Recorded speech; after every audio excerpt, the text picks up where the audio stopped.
Allí hemos estado también participando dentro de los diferentes cursos y ha sido reconocida por sus laboratorios de clase mundial en inocuidad y microbiología de alimentos, especialmente enfocados en la reducción de patógenos en carnes, aves y vegetales procesados.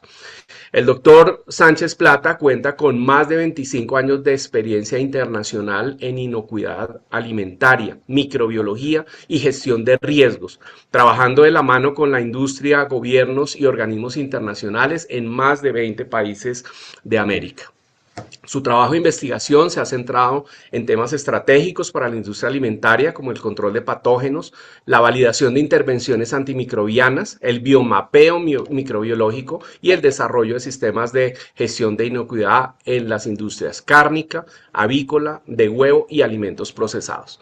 Además, ha participado como experto en importantes iniciativas de la Organización de las Naciones Unidas para la Alimentación y la Agricultura, FAO, y la Organización Mundial de la Salud, OMS. Fue miembro del National Advisory Committee on Microbiological Criteria for Foods de Departamento de Agricultura de los Estados Unidos. El doctor Sánchez también es fundador y director de reconocidos programas internacionales de capacitación como es el Meat School, Poultry School, Pork School and Egg School.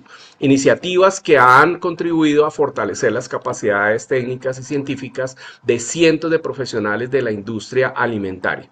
En cuanto a su formación académica, él es bioquímico farmacéutico de la Universidad Central de Ecuador y cuenta con un doctorado en Ciencias y Tecnología de Alimentos de la Universidad Nebraska-Lincoln. Antes de incorporarse a Texas Tech University, ocupó importantes cargos académicos y de cooperación internacional, entre ellos especialista hemisférico en inocuidad de alimentos del Instituto Interamericano de Cooperación para la Agricultura, IICA, además de desempeñarse como profesor e investigador en la Universidad de Nebraska-Lincoln y en Texas A&M University. Sin duda, su amplia trayectoria científica, académica y profesional lo convierte en una voz autorizada y un líder de referencia en el campo de la inocuidad alimentaria. Además de su trayectoria académica y profesional, el doctor Sánchez Plata ha liderado y participado en investigaciones de gran impacto para la industria cárnica y avícola. Entre sus publicaciones más destacadas vamos a mencionar mapeo biológico de indicadores microbianos para establecer parámetros de control estadístico de procesos en plantas comerciales de procesamiento de carne de res, mapeo biológico cuantitativo de salmonela y organismos indicadores en diferentes etapas de plantas comerciales de procesamiento de carne de cerdo, mapeo biológico de indicadores microbianos y cargas cuantitativas de patógenos en instalaciones comerciales de procesamiento de pollos de engorde en Sudamérica. Estas investigaciones han sido fundamentales para el desarrollo de programas de monitoreo microbiológico, la validación de intervenciones antimicrobianas y la implementación de sistemas de gestión de inocuidad en la industria de alimentos a nivel internacional. Entonces, ya con esta preámbulo del doctor Sánchez, pues realmente es un honor poderlo presentar en este espacio. Vamos a darle todo el tiempo a partir de ahora para que nos haga su presentación de este gran webinar Microbiología en plantas de beneficio animal. A quienes han entrado, una cordial bienvenida a este webinar y le doy la palabra, doctor Marco Sánchez. De verdad, un honor contar el día de hoy con usted. Adelante.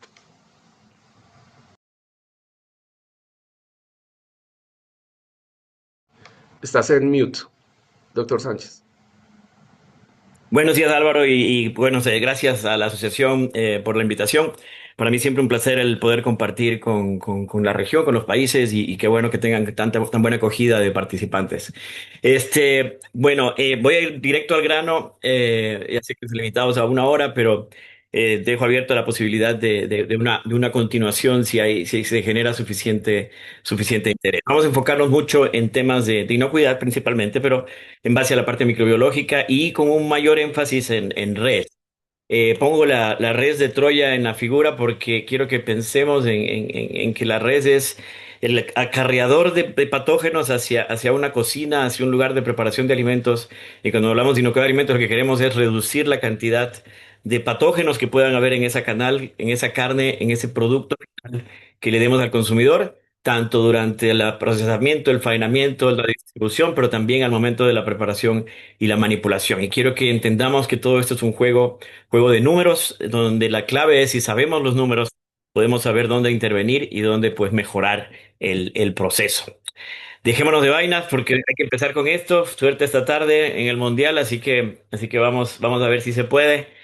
Pues les deseo lo mejor esta tarde en el partido. Eh, ¿De qué voy a hablar primero? Voy a hablar de esta evolución que ha habido en el tema de inocuidad de alimentos, donde en el tema de carnes, pollos, hemos pasado por muchas iteraciones de evolución y yo lo llamo de que ahora estamos en una era de sistemas de integridad alimentaria inteligente, smart, como le dicen en inglés.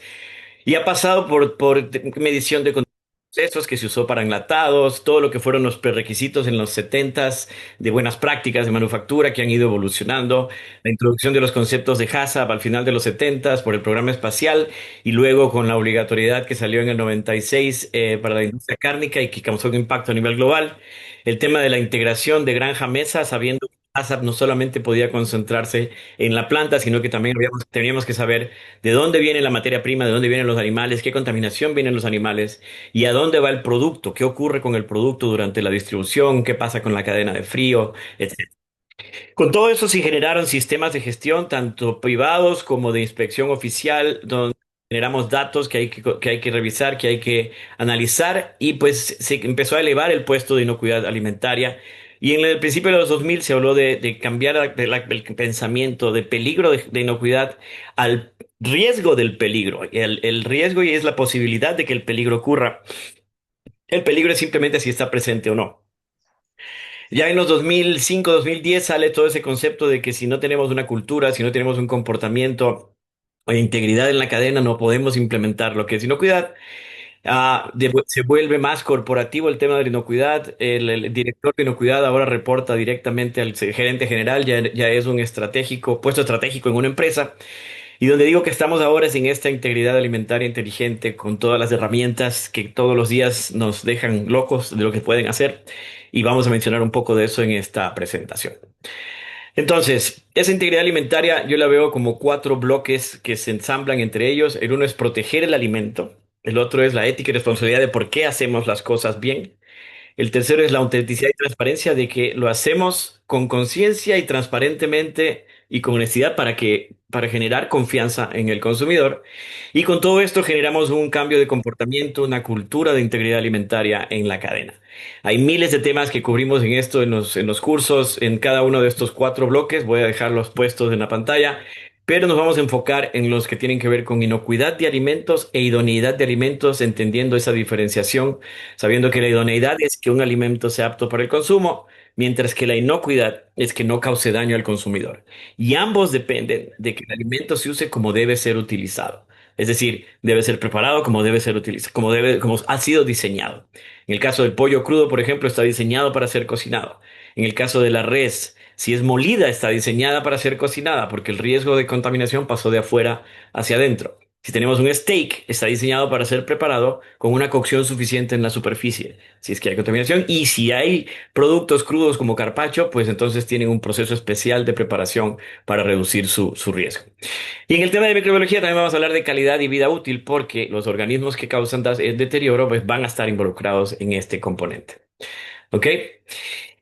¿Cómo conecto yo todo esto con esta nueva era inteligente? Pues algunos habrán visto esta diapositiva donde yo hablo de que en todo lo que hacemos hoy día de hoy, todos tienen en la mano un detector sensor de información. Tenemos en Internet de las cosas, tenemos un teléfono, tenemos una Alexa en la casa, pero también tenemos sensores, tenemos sistemas de cámaras, sistemas que capturan información en el campo, sistemas que capturan información en la planta y que capturen información durante la distribución y comercialización de los alimentos. Con toda esa información necesitas transferirla y comunicar esa información a un sistema protegido. Blockchain es uno de los ejemplos de transferencia de datos. El portal por donde estos datos atraviesan es el Internet, donde tenemos esta información circulando. Y el almacenamiento de los datos llega a la nube, que es un servidor a un lado del mundo con un centro de datos donde la información se almacena y podemos tener disponibilidad de la información a través del Internet en tiempo real. Una vez que tenemos toda esta información y datos, ahí vienen los componentes de data, que es el análisis y desarrollo de información, que yo pueda tomar acción con esa información. Y cuando yo genero este análisis de la data, voy a poder alimentarlo a un computador, a un sistema electrónico que va a poder aprender de esa data. Y eso es lo que le llamamos machine learning, que asimila los datos y genera un comportamiento en la máquina cuando está aprendiendo. Y llegamos al punto final, que es una vez que la máquina sabe de qué se trata, la tendencia, la información que tiene, generamos esta inteligencia artificial para toma de decisiones y para toma de acciones. Así que vamos a hablar un poco de cómo conectamos esos dos mundos de la integridad alimentaria con el tema de las nuevas tecnologías. En una planta, nuestro sistema de gestión podemos manejarlo como se ha venido manejando la ingeniería en los sistemas optimizados de calidad total, de optimización de procesos. Y es un proceso que le llamamos mejoramiento continuo. Y los acrónimos para este proceso le llamamos, usualmente le decimos DMAIC, que arranca como una etapa de definir nuestro peligro, definir nuestros riesgos, y eso lo hacemos en nuestro HACCP cuando hacemos un punto crítico de control o un punto de control. Pero también definimos un objetivo de desempeño, un objetivo que vamos a mirar a cumplir ese objetivo. Puede ser un objetivo impuesto por la agencia regulatoria o puede ser un objetivo autoimpuesto por la empresa por medición de sus propios datos. Nosotros podemos generar un objetivo de desempeño en base a datos microbiológicos desarrollados dentro de la industria, de la planta, y nos establecemos una media de comportamiento de un dato específico, una carga bacteriana, por ejemplo, unas 100 unidades formadoras de colonias, por ejemplo. Esa es nuestra media, pero de ahí podemos establecer una variabilidad natural del proceso donde podemos poner un límite de uno, dos o tres desviaciones estándar por encima de la media como nuestro umbral de cumplimiento, nuestro umbral de objetivo de desempeño. Una vez que definimos nuestro problema, definimos nuestros peligros, la segundo componente es medición. Y aquí es donde voy a hablar un poco de biomapas, que es lo que más nos hemos especializado en la universidad, donde medimos los niveles del problema, ya sea con indicadores microbiológicos o con la medición del patógeno per se. Y no solamente con prevalencia, presencia, ausencia del peligro, sino también con concentración del peligro para tener una dimensión de riesgo asociada a la presencia de dicho peligro. Y esa medición también incluye cosas adicionales, por ejemplo, el grado de patogenicidad del patógeno que tenemos. No es lo mismo tener un E. coli normal que tener un E. coli 257H7, que es un específico tipo de E. coli que causa una enfermedad mucho más severa que la E. coli tradicional. Y no es lo mismo tener una salmonela normal que potencialmente no causa enfermedad contra otra que es una de alta patogenicidad, y van a ver esta terminología de HPS, High Pathogenicity Salmonella, que ya empieza a salir en la literatura. Entonces, al medir el peligro, medimos nuestro nivel y lo podemos medir desde el campo, desde la producción primaria, hasta la planta en diferentes etapas del proceso, y vamos a saber la dimensión del riesgo asociado al peligro que definimos en nuestra primera etapa. Una vez que tenemos los datos, aquí viene la parte compleja, que es el analizar la línea base de datos. Y la idea de analizar la línea base de datos es para ver dónde están esas desviaciones, cuál es la causa raíz de dichas desviaciones, por qué están ocurriendo, cuáles son los factores que contribuyen a ello, y encontrar soluciones de mitigación o de reducción que me puedan ayudar a bajar esos eventos. Una vez que identifico esas soluciones, tengo que implementar dichas mejoras. Y para esto diseño y pruebo medidas de control que voy a probar en mi planta, como por ejemplo una desinfección con ácido láctico, una reducción, una desinfección operacional durante el proceso porque tiene un efecto acumulativo de contaminación en la planta, la aplicación de una intervención o una mitigación, y las vamos a validar. Y una manera de validarlo justamente es con los biomapas. Al tomar datos de biomapas, vamos a poder usar esa información de varios días de proceso, viendo el proceso con su variabilidad natural, y determinar si una etapa específica, una desinfección, cumple el rol de reducirme mis riesgos asociados al peligro que definí, que he ido midiendo en mi proceso. Y una vez que implementé estas mejoras, yo establezco un sistema de control en el cual puedo aplicar el control estadístico del proceso. Como decíamos, un concepto básico es sacar la media del comportamiento y luego ponernos un umbral en una, dos o tres desviaciones estándar por encima de la media. Y esto nos permite desarrollar un indicador de desempeño interno en la planta, o que le dice KPI, como Key Performance Indicator, con un umbral o un límite de trabajo. Entonces, ¿cómo integramos estas nuevas tecnologías con la integridad alimentaria? Pues con un sistema de medición que me dé mi funcionamiento, mi desempeño y que yo pueda evaluarlo a la semana, al mes, a los 6 meses, al fin del año cuando yo tengo que reevaluar mi plan HACCP de implementación en mi planta. Entonces, este es un sistema de gestión inteligente porque estamos más informados de lo que está ocurriendo. Como las charlas de microbiología, voy a mencionar las diferencias entre los tres tipos de microbiología. Hay la microbiología buena, la mala y la fea. Y para diferenciar entre las tres, vamos a ver de que la buena es aquellos organismos que nos ayudan en nuestros productos cárnicos.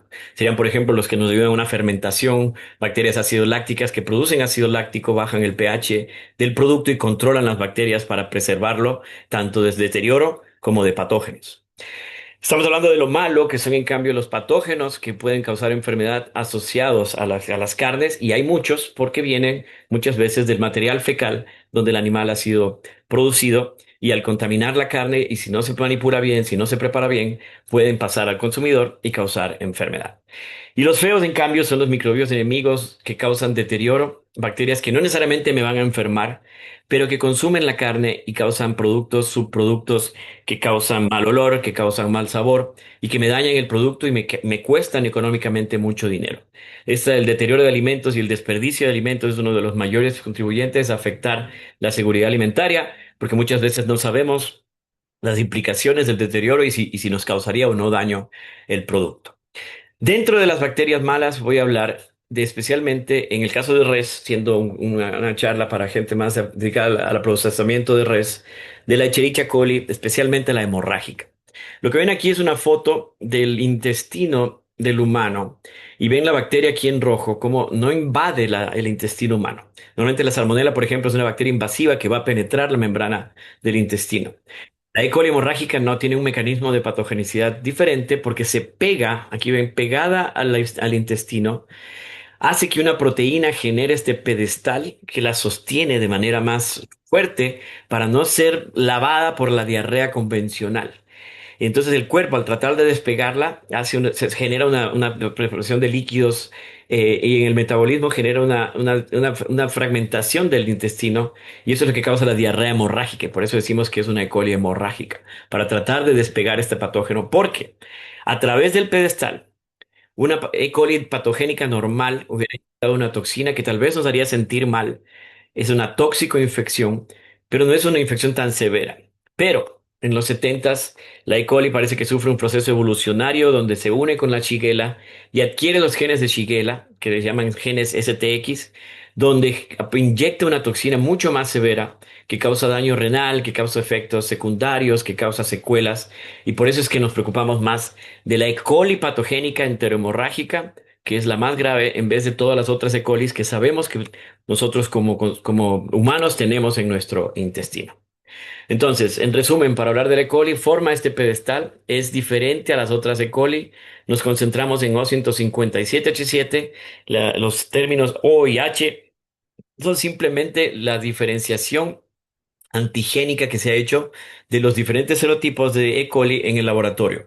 El O es un antígeno del cuerpo de la bacteria, el H es un antígeno del flagelo de la bacteria, y en base al número de los fueros que han utilizado en laboratorios para clasificar las bacterias, le dan el número este de O157, H7, y tenemos seis más que les llamamos las STEX, o las seis grandes, que son estas que ven listadas aquí, o 26, 45, 111, 121, etcétera. ¿Cuál es la diferencia?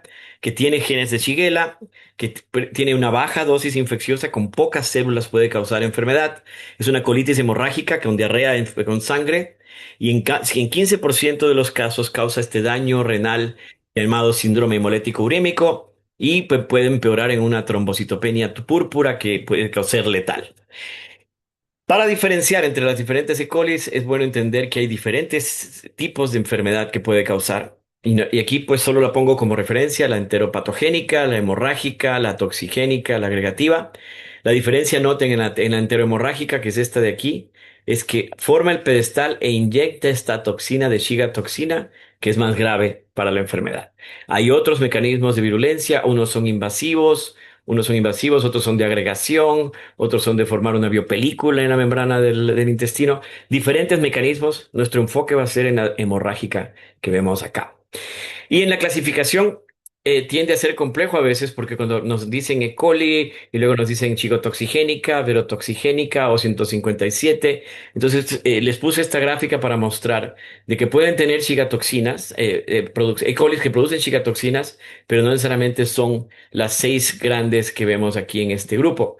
Tienen E. colis que son invasivas, tienen E. colis que son agregativas, que están fuera del grupo de producción de cigotoxina y dentro de ellas es que está la O157 para causar esta enfermedad más grave. Hay otras que son hepatogénicas, toxigénicas, pero son diferenciadas en base a estos antígenos y en base a la enfermedad que van causando en la población.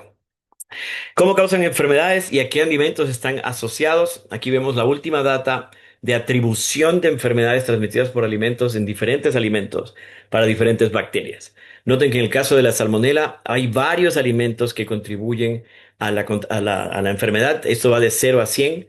Entonces noten que, por ejemplo, la res tiene un 8%, el cerdo tiene un 6%, el pollo tiene un 10%, etcétera, pero también los huevos, las frutas contribuyen un 10% a todos los casos de salmonelosis. En el caso de la E. coli, noten la diferente escala. La res por sí sola y ciertos vegetales en hojas contribuyen a un 40-50% de las enfermedades causadas por E. coli 257. Entonces, por eso es que nos enfocamos tan directamente en este patógeno en la res, siendo el patógeno más atribuido hacia el animal bovino. ¿Y por qué está en el bovino? Pues hay un mecanismo de adaptación al rumen, al sistema digestivo del multigástrico, donde allí encuentra un ambiente especial, un hábitat especial, la E. coli, para prevalecer. Tenemos acá casos de otros patógenos como listeria, donde los peligros son más bien lácteos, quesos, por ejemplo, frutas cortadas, germinados, pero también jamones de carnes que han tenido ya un control mucho, mucho mayor. Y Campylobacter ahorita está en moda, pero es porque la gente está consumiendo leche cruda y la leche cruda puede acarrear Campylobacter y noten que un 70% de casos es causado por leche cruda y por quesos o no pasteurizados donde que ocurre Campylobacter. Entonces, esta distribución es clave porque noten que en caso de la E. coli 257, los mayores contribuyentes son la res y los vegetales en hojas, por ejemplo, lechuga, espinaca, etcétera. Antes todo lo atribuíamos a la res directamente. Ahora sabemos que hay un ecosistema a nivel de producción primaria donde puede acarrear la contaminación de granjas de producción de ganado a granjas de producción de vegetales y se contaminan en el campo. Y el problema de esto es que la res se puede cocinar y puede reducir el riesgo, pero el vegetal en hoja no. Y por eso tenemos más casos de E. coli hemorrágica asociada a vegetales que a res en el campo. En el caso de salmonela, pues sí vemos que hay contribución de huevos, pollo, pero también vegetales. Generalmente porque se consumen sin cocción y solamente se consumen directo del campo a la mesa para su consumo. Cierro con esto que es el riesgo y tiene que ver con que todo se debe a una dosis de infecciosa. En el caso de salmonela, por ejemplo, cada cuadrito que ven aquí es un brote de enfermedad causado por salmonela, donde vieron la dosis que se necesitó para causar enfermedad, la probabilidad de enfermedad, que va del 0 a 100. Normalmente en toxicología manejamos el término del D50. ¿Cuál es la dosis infecciosa que causa que 50% de la gente se enferme? En el caso de la salmonela es 10 a la 4 o son 10.000 células, unidades formadoras de colonias por gramo de alimento. Pero esto es al momento de ingerir el alimento. Por lo tanto, si es un alimento crudo de animal, de res, de cerdo, de pollo, pero luego pasa por un proceso de preparación, esta dosis va a ir reduciéndose a medida que llegue al consumidor. Pero también podemos reducirla en la planta si nos medimos qué hacemos para reducir esa contaminación. Entonces, por ejemplo, una D50 de 4 logaritmos bajaría a una D de 2 logaritmos o 100 células y nuestro riesgo bajaría un 15%. Y si bajamos aún más, al 1 log, al medio log, etcétera, vamos a bajar ese riesgo de enfermedad asociado al peligro que es la presencia o no de la salmonela. Hay una iniciativa en Estados Unidos, por ejemplo, de poner un límite no solamente de presencia o ausencia de salmonela en pollo, sino, por ejemplo, ponerlo a 10 unidades formadoras de colonias, donde el riesgo va a ser el de menos del 10% en producto crudo, y eso con la preparación, con el uso del producto, pues va a reducir ese riesgo a nivel del consumidor. Entonces, ¿cómo manejamos esto con números? Si medimos con biomapas nuestro proceso, podemos concentrarnos en lo que yo le llamo los tres mandamientos de una integridad inteligente, en el cual lo que queremos es siempre prevenir el problema. Prevenir el H0, el nivel inicial, reducir esa carga inicial que me está llegando a mi producto. ¿Cómo reduzco esa carga inicial? Pues tengo algunas opciones. Puedo trabajar a nivel del campo con buenas prácticas pecuarias, en el feedlot, con manejo de los animales, en el transporte y corrales. Todos ellos pueden contribuir a contaminar mis animales y yo podría con ellos reducir ese nivel inicial que llevo a la planta. Asimismo, en la planta, mis programas de prerequisitos de instalaciones sanitarias, la calidad de mis instalaciones, el diseño sanitario de mi planta, mis procesos de limpieza y desinfección de la planta y el mantenimiento preventivo que yo haga, son pasos precisamente que me tratan de reducir ese nivel inicial de contaminación para que mi peligro y riesgo asociado sean menores. Pero si no podemos prevenirlo por completo, no tenemos una bala de plata que elimine la E. coli, por ejemplo, en el campo, tenemos tratamientos, tenemos probióticos, tenemos medicinas que pueden reducir esos niveles, pero no eliminarlos. La segunda opción entonces es, si no los eliminamos, prevengamos su contaminación o retrasemos su crecimiento. Entonces, esto le llamamos controlar el peligro y es la sumatoria de la contaminación cruzada que puede ocurrir en el proceso. Por ejemplo, en el faenamiento, al remover el cuero, al sacar las vísceras, podemos contaminar la canal. O también la sumatoria del aumento que puede aumentar ese patógeno, la salmonella, la E. coli, si no enfriamos, por ejemplo, rápidamente una canal durante el proceso. Entonces, nuestros POEs de saneamiento de superficies de contacto, nuestros pasos de faenamiento sanitario para evitar la contaminación cruzada con material fecal, nuestra limpieza operacional durante el día del proceso para evitar que se acumule la contaminación y me siga contaminando el producto que se procesa en el segundo turno, por ejemplo, y el enfriamiento que hacemos para que se enfríe la canal y el patógeno no pueda crecer para aumentar su riesgo, son mecanismos de control que me ayudan a reducir ese nivel inicial, a evitar que ese nivel inicial aumente. Y nuestra tercera opción, si no pudimos prevenirlo y no pudimos controlarlo, es destruirlo. Entonces a eso nos referimos a una sumatoria de reducciones o destrucción de esa contaminación. Y para eso tenemos lavados que remueven físicamente la contaminación, intervenciones químicas como el ácido láctico que bajan la flora contaminante en la canal, o peracético, por ejemplo, intervenciones físicas como por ejemplo vapor, agua caliente que pueden reducir también la flora del patógeno e intervenciones biológicas que estamos viendo ahora aplicarse, como por ejemplo bacteriófagos, que son específicos para reducir un patógeno en particular. ¿Por qué pongo esto? Porque el juego de números tiene una ecuación. Y la ecuación está basada en que nuestro objetivo de desempeño del proceso, el OD, va a depender del nivel inicial, sumado a los aumentos que puedan haber por crecimiento, a la contaminación cruzada que pueda ocurrir en el proceso, pero restados del número de reducciones que yo logre tener en mi proceso. Y esto solo lo podemos ver si hacemos un sistema de biomapas en nuestra planta. Entonces aquí explico la ecuación para ir más en profundidad. En conclusión, tenemos que asegurarnos que las reducciones siempre sean mayores que el nivel inicial, que el aumento y que entre la contaminación cruzada que está en el sistema. Si logramos manejar esa ecuación en nuestro proceso, reducimos el riesgo acumulativamente en la planta. Y lo podemos ver en este biomapa que voy a poner uno inicialmente para entender de qué estoy hablando. Este es un biomapa de salmonela donde hemos medido la concentración. La caja que ven aquí es la concentración de salmonela en una muestra y lo que ven a la derecha en escala Y, en la línea que ven aquí, es la prevalencia. Antes medíamos todo por prevalencia nada más, presencia, ausencia, pero la prevalencia no nos da toda la película de lo que está ocurriendo y de las reducciones del riesgo que estamos realmente consiguiendo en el proceso. ¿Y a qué me refiero con eso? El nivel inicial que vemos entrar a una planta es este H0. Esto es tomas de muestras en piel y en corrales, en el área de corrales tomadas con el animal. Es decir, el cuero y el material fecal que el animal está liberando tiene esa contaminación inicial y noten, son niveles de salmonela de 1 millón de células, de 100.000 células por la unidad de muestra que estamos tomando. Una vez que pasamos a la planta, esos números empiezan a bajar, tanto la prevalencia, noten, de 94% de positividad, bajamos a un 56% en la canal con cuero, donde tenemos todavía la canal, pero el cuero per se es una fuente de contaminación. Y por eso la importancia de las prácticas de faenamiento sanitario, donde queremos evitar que esta carga que está en el cuero la transfiramos a la canal durante el uso de cuchillos, guantes, ganchos, el amarre del ano, la apertura del pecho, etcétera, donde podemos transferir contaminación de afuera hacia adentro. Sobre todo cuando hacemos la exsanguinación del animal, debemos usar dos cuchillos. Todos esos criterios son basados en esto, para evitar que esa contaminación y esos niveles altos de contaminación pasen a la carne. Una vez que removemos el cuero, noten, la carga baja muchísimo porque ahora le quitamos la fuente mayor de contaminación externa, ¿no? Entonces tenemos la canal sin cuero, no tengo una 8% de prevalencia y los niveles de salmonela ya no están tan altos en logaritmos, ¿sí? Pasamos por evisceración, se mantienen esos niveles y en evisceración, si es bien hecha, vamos a tener un buen control, pero noten que en evisceración nos sube un poco la contaminación. ¿Por qué? Porque estamos sacando el paquete visceral, puede haber habido una ruptura del intestino y esto nos va a aumentar potencialmente la prevalencia. Por suerte, en este proceso, en esta planta en particular, a pesar de que aumentó, la carga no llegó a aumentar significativamente. Y estamos aquí en el límite de cuantificación de nuestro método de cuantificación del patógeno.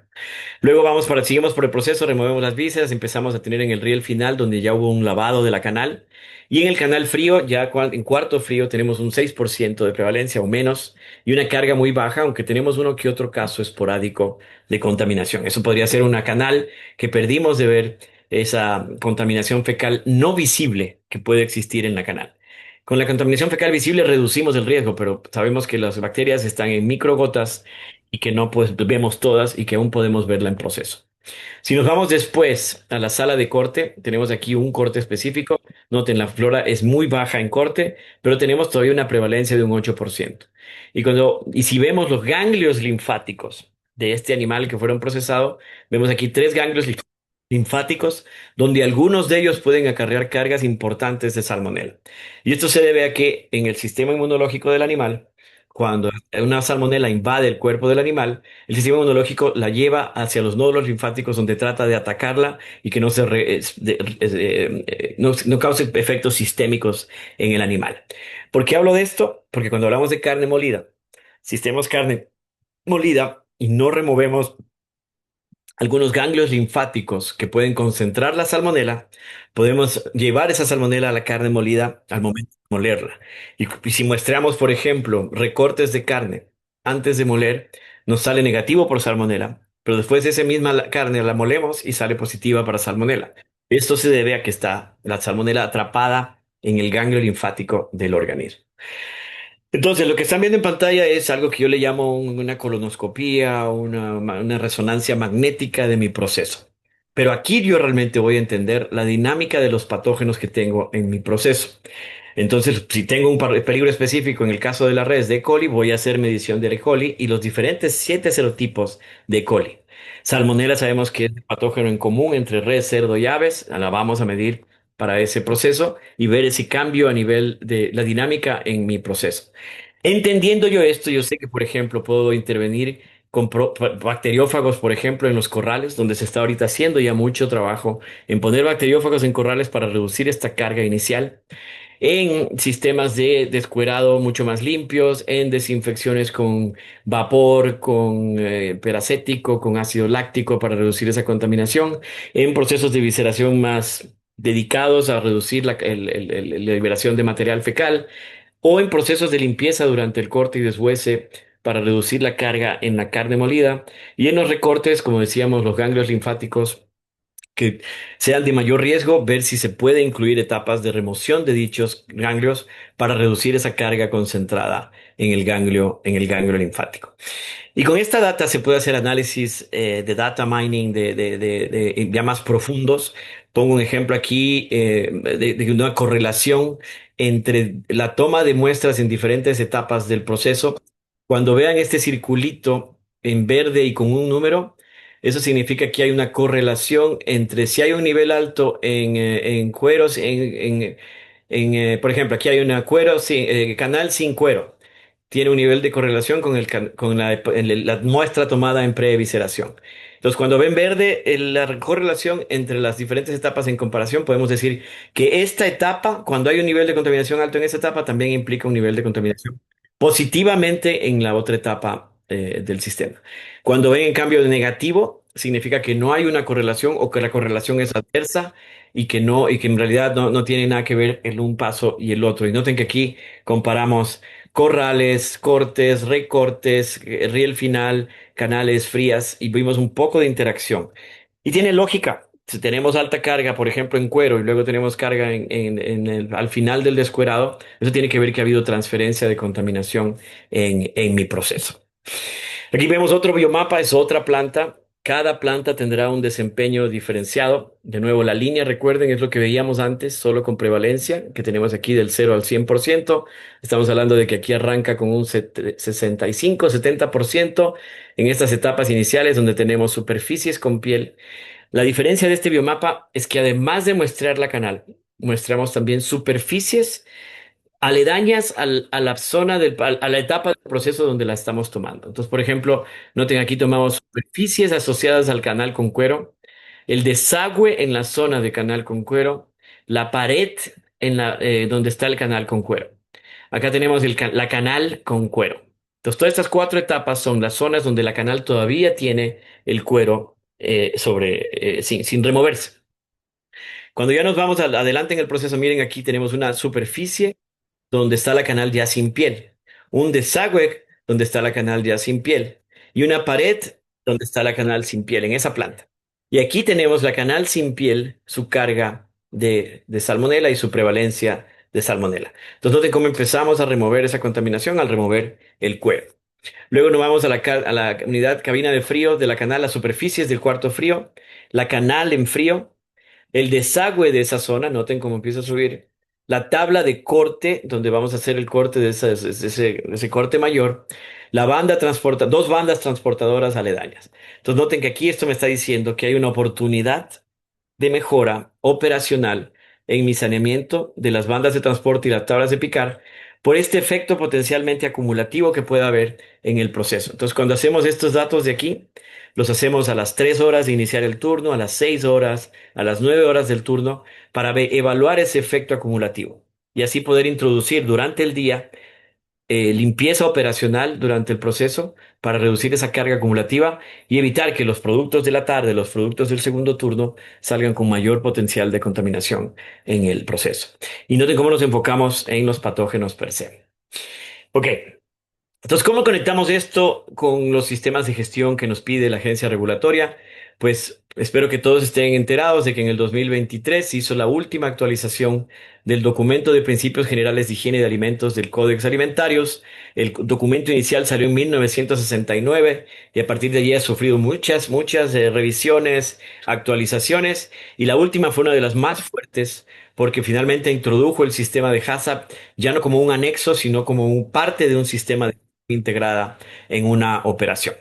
Entonces, es un documento muy bueno para que se familiaricen si no lo han revisado, pero habla de sistemas integrados de inocuidad. Y esta diapositiva quiero que le pongamos mucha atención porque para mí muestra cómo todo esto, la teoría, la teoría de las buenas prácticas, cómo interactúan para poder tener un sistema integrado de gestión de inocuidad inteligente como venimos hablando. Entonces, arrancamos siempre con una planta que ha sido diseñada y que tiene una construcción y diseño sanitario. Los mayores problemas que vemos en muestras de ambiente es eso, que a veces porque la construcción no fue bien planificada, hay cuellos de botella, hay acumulación de producto, hay malos materiales de utilización donde se acumula bacterias, se pueden formar biopelículas. Todo eso contribuye a que la planta no tenga un buen desempeño sanitario para mi proceso. Por lo tanto, la inocuidad tiene que arrancar con el diseño de la planta, el diseño de flujos y la construcción sanitaria con materiales compatibles. Lo segundo es la provisión del agua. El agua es clave para una planta, por eso se exige normalmente agua potable. Pero dentro del proceso se puede reusar agua siempre y cuando demostremos que la flora de esa agua que usemos no contamine el producto en la zona donde va a ser aplicada. Entonces, por eso la importancia de la provisión de agua. Una vez que tenemos la planta y la provisión de agua, entramos a los prerequisitos o buenas prácticas de manufactura o estándares de ejecución sanitaria, como los quieran llamar. Y son un conjunto de diferentes programas y medidas que tomo yo para reducir esa contaminación inicial. Volvemos a la ecuación que hablamos al principio, el H0. Si la planta no me contribuye a contaminación, pues me reduce el problema que tengo.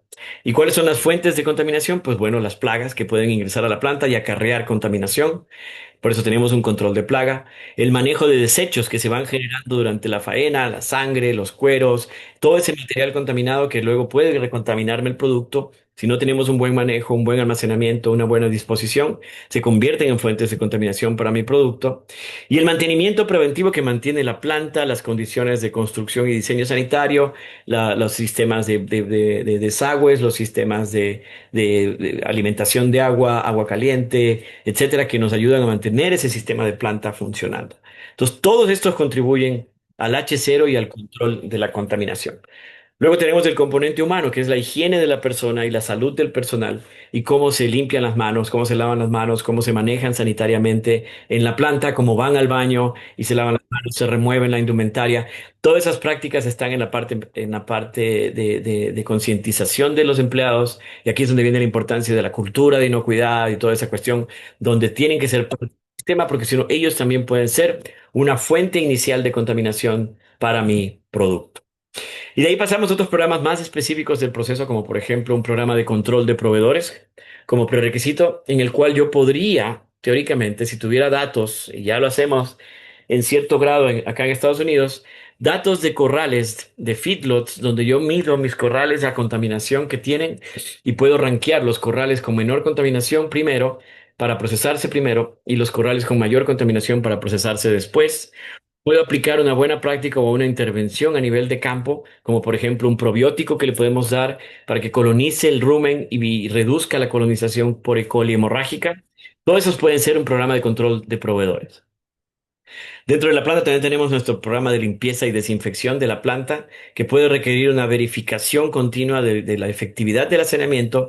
Y cuando reunimos datos de verificación, podríamos usar esos datos para validar ciertas prácticas de limpieza y desinfección que causen una reducción logarítmica que podamos medir con estos biomapas.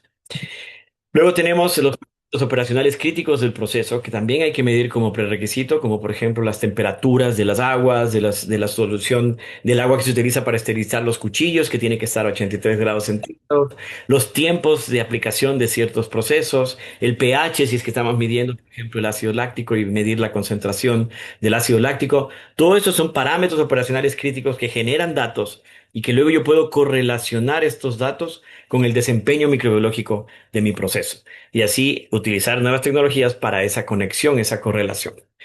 Y también tenemos los procedimientos de faenamiento sanitario que tiene que ver con esas prácticas por escrito que tenemos, de cómo los operarios van a hacer, por ejemplo, la remoción del cuero, la exsanguinación con el uso de doble cuchillo, la desinfección entre canal y canal, la esterilización de ganchos, cuchillos, instrumentos, utensilios para el proceso, la aplicación de desinfectantes, la evisceración total, el uso de las sierras, la desinfección de las sierras, el amarre del esófago, el amarre del ano, todos ellos entran aquí en procedimientos de faenamiento sanitario que reducen la contaminación fecal, que sabemos que es de donde puede venir la contaminación. Y recién allí podemos montar encima un plan de inocuidad.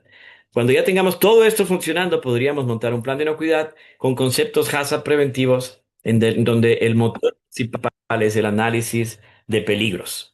Y ese análisis de peligros lo que ve son los pasos del proceso que se conviertan en puntos críticos de control. No quiero reinventar la rueda, normalmente terminan siendo pasos de contaminación fecal, la famosa cero tolerancia, que en algunos lugares es un requisito que sea un punto crítico de control.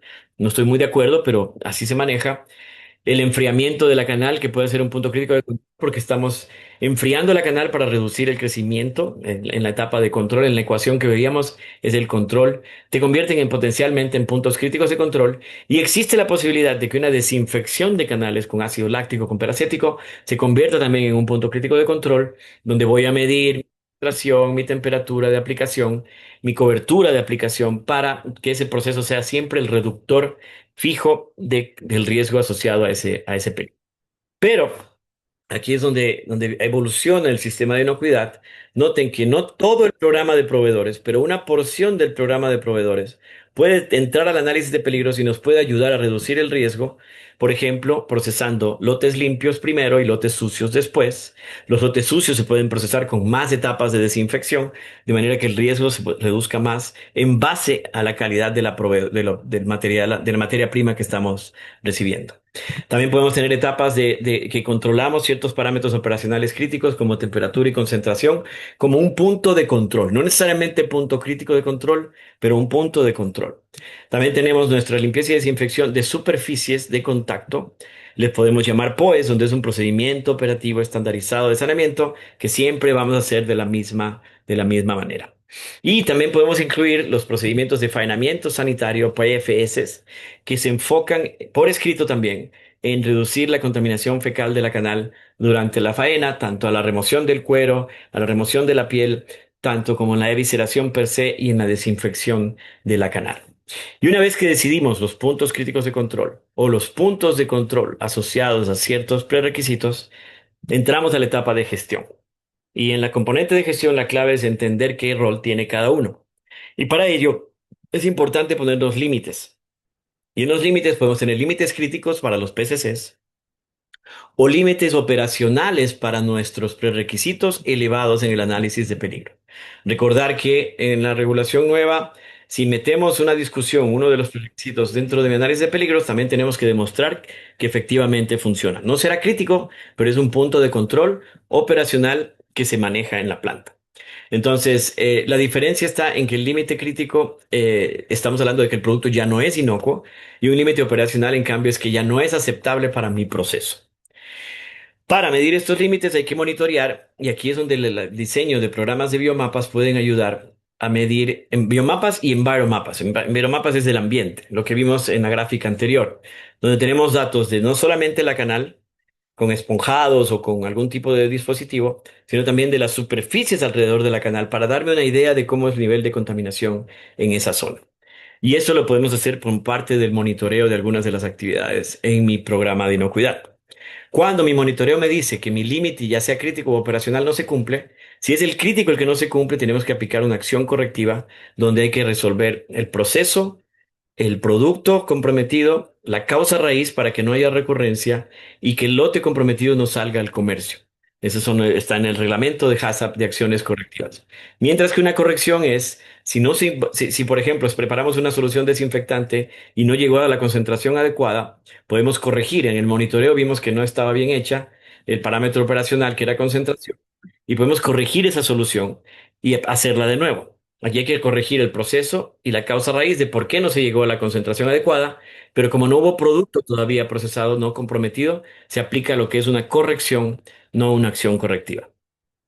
La verificación en nuestro HACCP es ver que si lo que hicimos se hizo y si lo que hicimos está bien. Los biomapas y enviromapas nos ayudan a usar esta data para verificar que mi proceso está funcionando de manera periódica. Y por supuesto, si se hace con instrumentos calibrados. Y los datos de biomapas, si cogemos 3 meses de datos de biomapas, podemos usar esos datos para validar una intervención, para validar una etapa y decir, este paso en estas condiciones, con estos parámetros operacionales, sí funciona y así lo voy a utilizar en mi HACCP validado para mi operación. Al final de un año, los datos de biomapa se pueden analizar para ver tendencias durante el año en el comportamiento de la contaminación en diferentes etapas y tomar acciones en mi plan para mejorar. Y finalmente, con documentación y registros es donde estoy yo obteniendo la data. Puedo mostrar al inspector, al agente oficial, a mi auditor si es alguien privado. Y con estos datos es que yo puedo hacer mi análisis de información del comportamiento de mi planta. Con estos datos es que yo puedo generar mis umbrales o límites para control estadístico de procesos, para ¿Cómo voy a aplicar. hablar con una maricada? Pues entonces póngase uno solo porque es un peligro. Ve, es un peligro, como lo dicen, como lo dijeron. Bueno. Entonces, con esta data se puede manejar información y podemos mejorar ese proceso. Todo sistema de inocuidad va a tener un plan de retiro si ya liberamos producto comprometido y depende de una trazabilidad donde sepamos de dónde vino, de qué proveedor vino y a dónde va el producto en el mercado, ya una vez para saber qué qué acción tomar con ese producto. Y todo este sistema no funciona a menos que tengamos un entrenamiento, una concientización, una cultura, un comportamiento de equipo de las personas que están involucradas en la medición de tantas variables en nuestro sistema. Entonces, como ven aquí, es un sistema muy complejo que requiere información y requiere nuevas tecnologías. Y aquí es donde la inteligencia artificial, todas esas herramientas que estamos viendo ahora, nos pueden ayudar a manejar de mejor manera esta información, porque podemos llegar a coger estos datos de monitoreo de mis biomapas y yo puedo tirárselo a la inteligencia artificial. Hemos estado haciendo bastante trabajo con ChatGPT, con Gemini, con Cloud, donde le estamos metiendo, por ejemplo, nuestras publicaciones de biomapas, nuestros datos de biomapas para que nos ayuden a sacar un diseño de un plan de muestreo para biomapas, un análisis necesario para la data que se va acumulando. El análisis de los datos se puede inclusive decir, miren, este es mis datos, qué tendencias ves en este sistema de datos, etcétera. Así que hay varias oportunidades de aplicación de estas tecnologías. Ok, me voy por temas de tiempo, voy a empezar a cerrar con esto. La agencia oficial ha definido en Estados Unidos 9 categorías para riesgos de inocuidad asociados a peligros en diferentes productos en base al producto.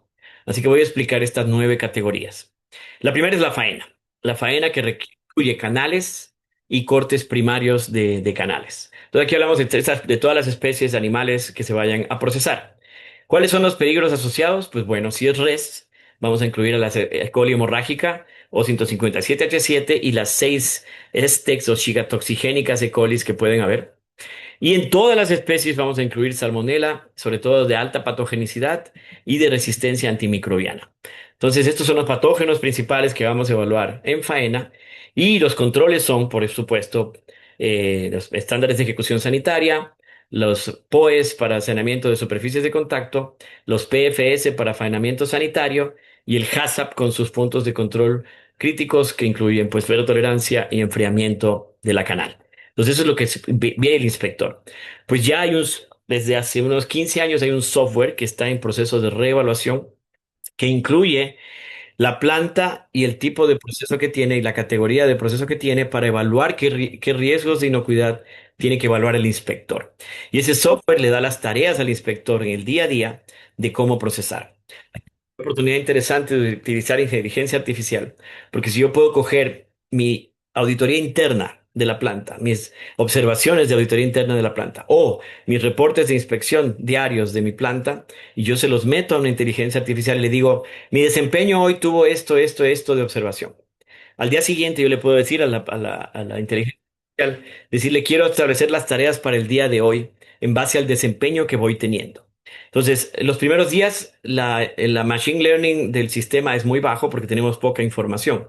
Pero si todos los días religiosamente estamos alimentando a la inteligencia artificial diciéndole las observaciones del día, pues la inteligencia artificial va a empezar a notar recurrencia, cosas que ocurren más frecuente, zonas donde hay más problemas, datos donde hay mayores fallos de mis umbrales.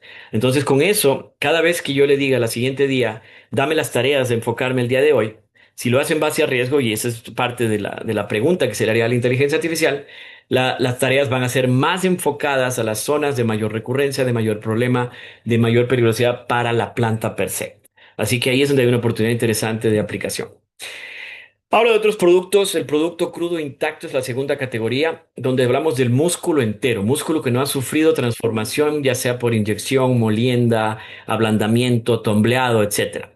Estos se pueden vender con patógenos siempre y cuando, porque se asume que la cocción en la superficie de un steak, por ejemplo, va a causar que se reduzca el riesgo y la parte interna del músculo intacto tiene menos chance de tener contaminación porque está relativamente limpio. Pero la tercera categoría, noten, que se llama producto crudo no intacto, tiene que ver con producto molido, marinado, ablandado, formado, etcétera, donde allí sí, en el mercado de Estados Unidos se estableció como adulterante a las E. coli hemorrágicas, primero a la O157H7 y a partir de 2009 a las Estex, las 6 otras Estex hemorrágicas que causan enfermedad. ¿Cuáles son las implicaciones legales? Pues un producto adulterado significa que no puede ser comercializado, que tiene que ser destruido. Y por eso el muestreo que hacemos para carne molida no se hace en la carne molida per se, se hace en los recortes que van a ser molidos. porque la implicación es que si ustedes rastrean carne molida y sale positiva para estos 7 serotipos de coli, esa carne es adulterada y por lo tanto no puede salir al mercado. Y por eso se diseñó el proceso de muestreo en la etapa del recorte, antes de la molienda. Para E. coli funciona, pero para Salmonella no funciona muy bien porque, como dijimos, al muestrar el recorte, no muestramos lo que está dentro de los ganglios linfáticos, cuya contaminación se libera al momento de la molienda. Así que ahí están los retos para el proceso. Explico los otros productos que ya tienen que ver con procesados. En el caso de enlatados, nuestro peligro es botulino. En el caso de no tratados térmicamente o curados, secados o fermentados, estamos hablando de una tripleta de organismos que tiene que ver con vegetativos que se tienen que matar con curado, secado, esporulados que no deben dejarse crecer, como el Clostridium perfringens y botulino, y evitar la recontaminación con listeria principalmente por ser un organismo de alta patogenicidad, como 20% de fatalidad en el caso de listeriosis. Este mismo peligro se transfieren a las categorías 6 de productos térmicamente estables pero secos, y a la categoría 7, que son la mayoría de los embutidos, que son productos cocidos totalmente, pero que no son estables al ambiente y sí que se venden en refrigeración, donde de nuevo hay que controlar a los patógenos de la cocción inicial, enfriamiento para que no crezcan los esporulados y evitar la recontaminación con listeria. Los productos 8 son una categoría específica donde pasan por un tratamiento térmico, pero no son cocidos totalmente. Aquí tenemos los nuggets, por ejemplo, donde se hace un empanizado y se fritan, por ejemplo, prefríen para fijar el empanizado, pero eso no significa que la parte interna ha sido cocida. Por lo tanto, no son listos para comer. El problema es que el consumidor ve el empanizado dorado y piensa que está listo, no lo prepara bien y ha habido brotes causados por estos productos. Y la última categoría tiene que ver con productos, como la más abierta, la más flexible, productos que tengan otros inhibidores secundarios, pero que no son estables al ambiente y pueden ser o curados o formulados, listos para comer o no listos para comer en esa categorización. Lo importante de esta categorización es que dirige la inspección hacia el peligro y el riesgo asociado a ese peligro en base al producto y su proceso térmico. Y por lo tanto, si lo pensamos de esa manera, cuando hacemos nuestro diseño, nuestro plan de sistema de inocuidad, podemos enfocarnos en ese peligro si lo medimos con un biomapa, con un sistema como el que hemos venido hablando. ¿Ok? Por tiempo, paro allí. Hay mucha más información de biomapas que podríamos discutir y voy a darle al grupo la lista de publicaciones que detallan más cómo hacer estos biomapas y cómo aplicarlos en la industria, pero sé que por tiempo tenemos que parar en este punto. Muchas gracias. Doctor Sánchez, muchísimas gracias. Angie, sé que ya el tiempo se nos acabó, pero de pronto para darle la oportunidad a los participantes, a los asistentes, una única pregunta, doctor Marcos, si nos ayudas. Ajá. Adelante, Angie. Dice, ¿cómo puedo incluir el aumento de bacterias en los intestinos cuando los animales permanecen más de 12 horas en el corral? Ese tiempo de espera, desembarque de los bovinos, porcinos y aves. A ver, incluir, es que no entendí bien la pregunta. ¿Cómo puede incidir el aumento de las bacterias en los intestinos? Te dice. Ya. ¿En el animal por espera o qué?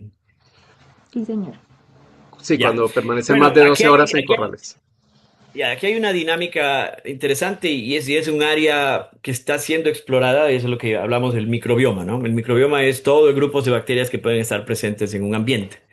Cuando jugamos con el rumen, estamos hablando de un microbioma muy complejo, donde hay una serie de organismos que tienden a dominar en ese ambiente. Parece que la E. coli hemorrágica encontró un nicho interesante donde se adaptó a estar presente.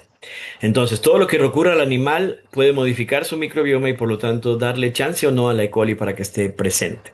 Cuando hablamos, por ejemplo, de añadir probióticos a la dieta del animal, precisamente nuestro interés es afectar ese microbioma a una flora que sea más resistente a dejar colonizar a la E. coli.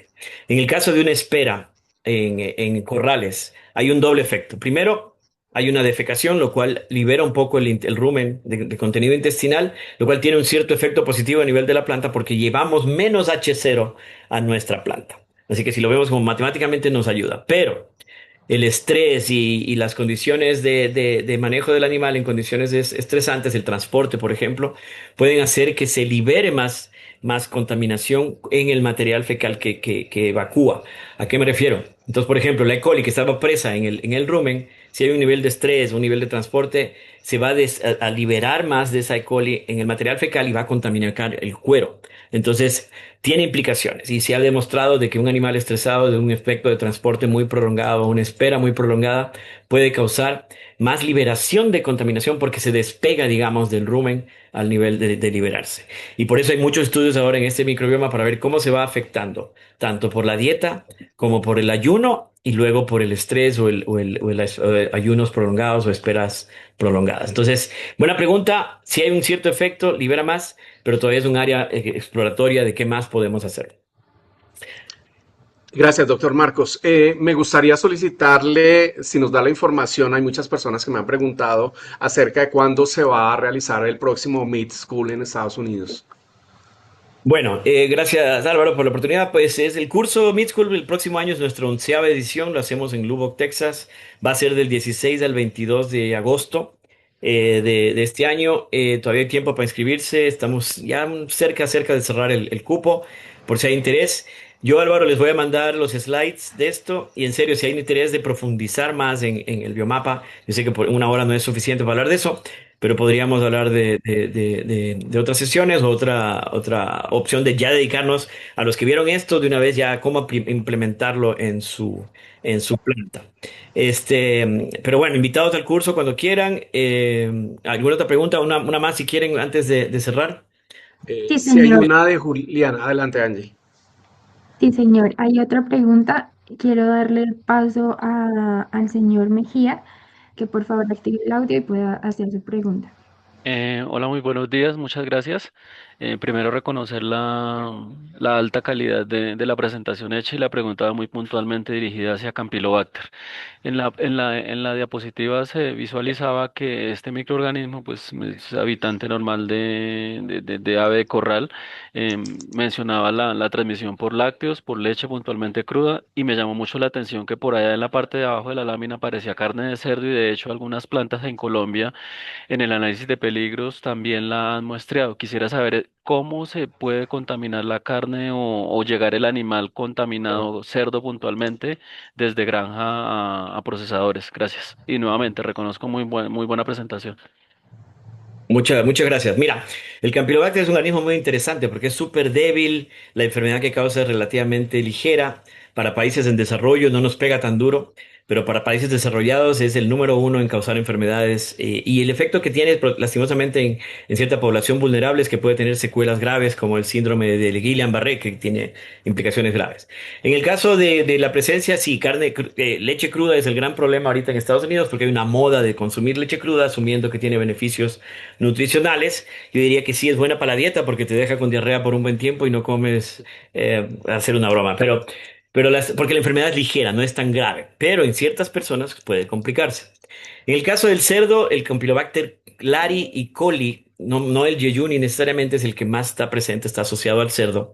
Y la contaminación puede ocurrir como lo que vimos en toda la presentación. Puede estar en la parte externa del animal. En el caso del cerdo, la ventaja que hay es que durante el quemado del cuero matamos bastante la contaminación, pero si durante la visceración hay una ruptura de visceral, especialmente del ciego, el ciego es el lugar donde el Campylobacter tiende a colonizar. Y colonizar me refiero a que no solamente coloniza, sino que crece a niveles de 1 millón por gramo, 10 millones por gramo. Entonces es una flora muy alta, una carga muy alta, que si hay una liberación así sea mínima, puede pasar al producto. Lo que no lo vemos en nuestros países en desarrollo, en Latinoamérica, es porque primero no lo buscamos, porque es difícil de buscar, es costoso y la técnica es bien complicada. Y segundo, la enfermedad que causa no nos causa tanta enfermedad porque tal vez no la medimos de la misma manera. Y por eso no ha sido un caso de urgencia. Pero en países, como digo, que lo ven como su primera causa de enfermedad, sí hay un enfoque más de control. ¿Cómo se controla? Similarmente que con la E. coli y la salmonela, las mismas medidas de higiene, de procesamiento de saneamiento sanitario, reducción de contaminación fecal, y por suerte es más vulnerable a intervenciones. El ácido láctico, el peracético, todos tienen una función fuerte contra el producto. Y una ventaja más, muere en congelación. La Salmonella y E. coli no mueren en congelación, en cambio que el Campylobacter es débil y los cristales de la congelación tienden a causarle daño y pierde su viabilidad el Campylobacter. Inclusive en Dinamarca, por ejemplo, productos que pueden tener Campylobacter los mandan a congelación como medida de control para evitar su riesgo en esos productos. Muchísimas gracias, doctor Marcos. Gracias. Se nos ha agotado el tiempo. Quisiera simplemente dar un agradecimiento al equipo de la Universidad de Texas Tech, a Mid School. Ahí nos acompaña el doctor César Sepúlveda, que también hace parte del equipo de trabajo. Quienes estén interesados en recibir más información para poder realizar las inscripciones al próximo Mid School 16 al 22 de agosto, le pueden escribir a Angie Romero, nuestra secretaria técnica. Ella, a vuelta de correo, que ya todos ustedes están registrados, les enviará la información que requieran. Sí, hay que aprovechar, ya como lo dijo el doctor Sánchez, quedan pocos cupos y simplemente solo me queda por agradecerles a todos ustedes, los asistentes, a todos los países hermanos que nos acompañaron el día de hoy. Ya próximamente les estaremos dando información sobre el próximo webinar y no, simplemente un gran aplauso, doctor Marcos, porque una presentación impecable, como siempre a su nivel. Quedamos muy agradecidos. La Asociación de Frigoríficos de Colombia agradece a usted y a su equipo toda la colaboración, la buena disposición que tuvieron el día de hoy, y con esto creo que hemos podido aportar no un grano, un gran grano de arena realmente para el sector en lo que podemos hacer de acá a futuro para cada vez mejorar más. Muchísimas gracias, doctor Marcos. Un fuerte abrazo para usted y su equipo. César, un abrazo, y a todos muchas gracias.